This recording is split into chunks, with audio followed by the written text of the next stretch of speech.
Oo nga eh. Pero titingnan ko yung mga design kung alin yung gusto niya para maipasadya. Pag pasadya magkano pong pasadya ng...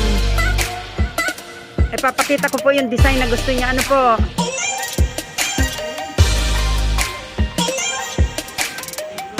Tulog pa siya eh.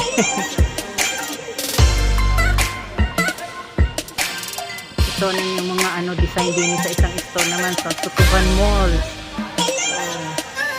Tamo 8,000 sale yan sale. Yan siguro pwedeng lagyan ng ninyo ng pop sleeve na lang 8,000 na at least mura na kaso lang parang hindi akma ba yung may kids ang gaganda. Yung sa iba ayaw magpa-picture. Mabuti ma'am kayo, open kayong magpa-picture. Sa iba ma'am, ayaw magpa-picture eh. May nakalagay na picture taking. Kaya nga po Kaya ma'am, bali, papakita ko ma'am sa inyo yung ha. Ito mga design yan Bahala ka nang pumili. Alin ang design na gusto mo. Sabi ko kasi simple lang para para match tayo dun sa para hindi na ako babalik sa baklaran. Binibidyo ko na rin kasi lang yung datingan kasi hindi ko kasurot sabi ko doon na lang ako ayun gaganda nasa malikin lang talaga yun ay doon hindi nakatiklo yung hold lang ng ganun naaanuhan siya. Hindi niya nagustuhan.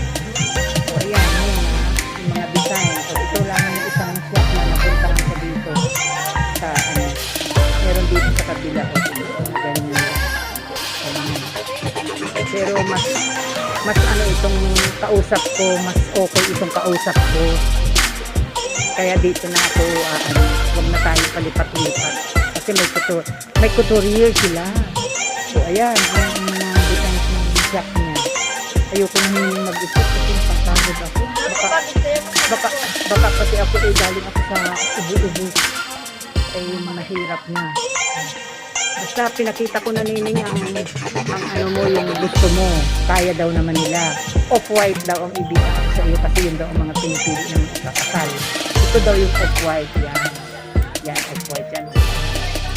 Ano ba ang gusto mong design katulad sa pinakita ko dito sa kay ate nag-aano siya nga naglalagay siya ng beads doon sa isang gown. Istorbo ko muna. Ayan.